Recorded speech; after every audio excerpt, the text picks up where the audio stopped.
Iran ವಾರ್ನಿಂಗ್ಗೆ ತಂಡ ಹೊಡೆದ Israel ಲೆಬನಾನ್ನೊಂದಿಗೆ ಶೀಘ್ರದಲ್ಲೇ ನೇರ ಮಾತುಕತೆ ಮಾಡೋದಕ್ಕೆ ಮುಂದಾಗ್ತಾ ಇದೆ ನೆಲಾಗ್ತಾ ಇರುವಂಥದ್ದು. ಇರಾನ್ ವಾರ್ನಿಂಗ್ಗೆ ತಂಡ ಹೊಡೆದ ಇಸ್ರೇಲ್ ಲೆಬನಾನ್ನೊಂದಿಗೆ ಶೀಘ್ರದಲ್ಲೇ ನೇರ ಮಾತುಕತೆಯನ್ನು ಮಾಡ್ತಾರಂತೆ. ಇಸ್ರೇಲ್ ಪ್ರಧಾನಿ ಬೆಂಜಮಿನ್ ನೆತನ್ಯಾಹು ಹೇಳಿಕೆಯೊಂದನ್ನು ನೀಡಿದ್ದಾರೆ. ಲೆಬನಾನ್ ಮೇಲೆ ದಾಳಿ ನಿಲ್ಲಿಸಲು ಟ್ರಂಪ್ ಸೂಚನೆಯೊಂದನ್ನು ನೀಡಿದ್ದಾರೆ.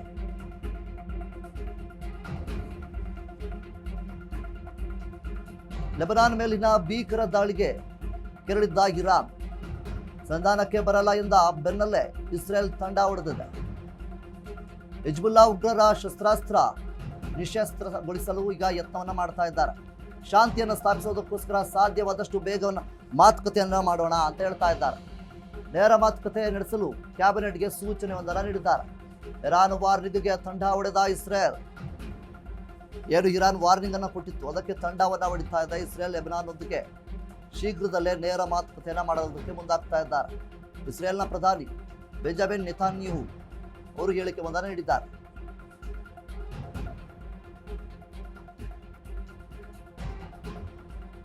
ಲೆಬನಾನ್ ಮೇಲಿನ ಭೀಕರ ದಾಳಿಗೆ ಕೆರಳಿದ್ದ ಇರಾನ್ ಅವರು ಸಹಿತ ಇಸ್ರೇಲ್ಗೆ ಮತ್ತು ಅಮೆರಿಕಕ್ಕೆ ವಾರ್ನಿಂಗ್ ಒಂದನ್ನು ಕೊಟ್ಟಿದ್ರು. ಅದರ ವಿರುದ್ಧವಾಗಿ ಇಲ್ಲಿ ಇಸ್ರೇಲ್ ಕೂಡ ಹೇಳಿಕೆಯೊಂದನ್ನು ನೀಡ್ತಾ ಇದೆ. ಈ ಒಂದು ಸಂಘರ್ಷ ಸದ್ಯದ ಮಟ್ಟಿಗೆ ಎಲ್ಲೂ ಕೂಡ ನಿಲ್ಲುವ ಹಾಗೆ ಕಾಣ್ತಾ ಇಲ್ಲ. ಆದರೂ ಸಹಿತ ಅವರವರ ಮಧ್ಯೆ ಒಂದಿಷ್ಟು ಮಾತುಕತೆ ಮಾಡೋದಕ್ಕೆ ಅವರು ಮುಂದಾಗ್ತಾ ಇದ್ದಾರೆ. ಯಾಕೆಂದ್ರೆ ಈಗಾಗಲೇ ಇರಾನ್, ಅಮೆರಿಕ ಆಗಿರ್ಬೋದು, ಇರಾನ್ ಆಗಿರ್ಬೋದು, ಇಸ್ರೇಲ್ ಆಗಿರ್ಬೋದು, ಯಾರೂ ಕೂಡ ಇನ್ನೊಂದು ದೇಶದ ಬಗ್ಗೆ ಅಂದಾಜು ಮಾಡಿರಲಿಲ್ಲ. ಅಮೆರಿಕ ಯಾವತ್ತೂ ಅಂದಾಜು ಮಾಡಿಲ್ಲ ಇರಾನ್ನ ಶಕ್ತಿ ಇಷ್ಟರ ಮಟ್ಟಿಗೆ ಇದೆ ಅನ್ನುವಂಥದ್ದು ರೀತಿಯಲ್ಲಿ. ಯಾಕೆಂದರೆ ಒಂದು ಕಡೆಯಿಂದ ನಾವು ನೋಡೋದಾದರೆ ಅಮೆರಿಕ ಅಂದುಕೊಂಡಿತ್ತು ಅಂತ ಅನಿಸುತ್ತೆ ಇರಾನ್ ಕೇವಲ ಒಂದು ವಾರಗಳ ಕಾಲ ಈ ಒಂದು ಯುದ್ಧದಲ್ಲಿ ಭಾಗಿಯಾಗುತ್ತೆ, ಅದಾದ ನಂತರ ತಣ್ಣಗಾಗ್ಬೋದು ಅಂತ.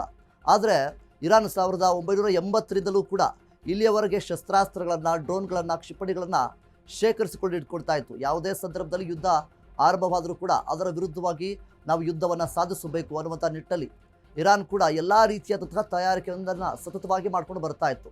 ಸೊ ಅದೇ ರೀತಿಯಲ್ಲಿ ಇಸ್ರೇಲ್ ಮತ್ತು ಇರಾನ್ ಮೊದಲಿಂದಲೂ ಕೂಡ ಸಾಕಷ್ಟು ವರ್ಷಗಳಿಂದ ಅವರ ಮಧ್ಯದಲ್ಲಿ ಏನು ಸಂಘರ್ಷ ಉಂಟಾಗ್ತಾನೆ ಇತ್ತು. ಚಿಕ್ಕ ಚಿಕ್ಕ ವಿಷಯದಲ್ಲಿ ಸಂಘರ್ಷಗಳು ಉಂಟಾಗ್ತಾನೆ ಇತ್ತು. ಸೊ ಈ ಬಾರಿ ದೊಡ್ಡ ಮಟ್ಟದ ರೀತಿಯಲ್ಲಿ ಈ ಒಂದು ಸಂಘರ್ಷ ಉಂಟಾಯಿತು. ಅದರ ಮಧ್ಯದಲ್ಲಿ ಅಮೆರಿಕ ಕೂಡ ಎಂಟ್ರಿ ಕೊಡ್ತು. ಇದರಿಂದ ಇನ್ನೂ ದೊಡ್ಡ ಮಟ್ಟದ ರೀತಿಯಲ್ಲಿ ಪ್ರಭಾವ ಬೀರುವುದಕ್ಕೆ ಶುರುವಾಯಿತು. ಯಾವಾಗ ಅಮೆರಿಕ ಎಂಟ್ರಿ ಕೊಡ್ತು, ಮುಖ್ಯವಾಗಿ ಅಯತುಲ್ಲಾ ಅಲಿ ಖಮೇನಿ ಅವರು ಕೂಡ ಹತ್ಯೆ ಆಯಿತು. ಅದಾದ ನಂತರ ಇರಾನ್ ಯಾವುದೇ ಕಾರಣಕ್ಕೂ ಸುಮ್ಮನಾಗಲಿಲ್ಲ, ತಣ್ಣಗಾಗಲಿಲ್ಲ. ಇದ್ರೆ ನಾವಿರಬೇಕು, ಇಲ್ಲ ನೀವಿರಬೇಕು ಅನ್ನುವಂಥ ನಿಟ್ಟಿನಲ್ಲಿ ಇರಾನ್ ಸಹಿತ ಅಮೆರಿಕದ ಮೇಲೆ, ಅಂದರೆ ಗಲ್ಫ್ ರಾಷ್ಟ್ರಗಳಲ್ಲಿರುವಂತಹ ಅಮೆರಿಕದ ವಾಯುನೆಲೆ ಆಗಿರ್ಬೋದು, ಸೇನಾ ನೆಲೆ ಆಗಿರ್ಬೋದು, ಅವುಗಳ ಮೇಲೆ ದಾಳಿಯನ್ನು ಮಾಡೋದಕ್ಕೆ ಶುರು ಮಾಡಿತು. ಇನ್ನೊಂದು ಕಡೆ ಇಸ್ರೇಲ್ನ ಮೇಲೂ ಸಹಿತ ಇರಾನ್ ದಾಳಿಯನ್ನು ಮಾಡೋದಕ್ಕೆ ಶುರುವಾಯಿತು. ಹೀಗೆ ಸತತವಾಗಿ 40 ದಿನಗಳಿಂದ ಹೀಗೆ ಕಂಟಿನ್ಯೂಸ್ ಆಗಿ ಈ ರೀತಿಯಾಗಿ ದಾಳಿಗಳ ಮೇಲೆ ದಾಳಿಗಳು, ಪ್ರತಿ ದಾಳಿಗಳನ್ನು ಮಾಡ್ಕೊಂಡು ಬರ್ತಾನೆ ಇದೆ. ಸೊ ಹೀಗಿರಬೇಕಾದ್ರೆ ಅಮೆರಿಕದ ಡೊನಾಲ್ಡ್ ಟ್ರಂಪ್ ಅವರು ಈಗಾಗಲೇ 2 ಬಾರಿ ಕದನ ವಿರಾಮವನ್ನು ಘೋಷಣೆ ಮಾಡ್ತಾರೆ. ಮೊದಲನೇ ಬಾರಿ ಏನು 5 ದಿನಗಳ ಕಾಲ ಕದನ ವಿರಾಮ ಅಂತ ಹೇಳ್ತಾರೆ.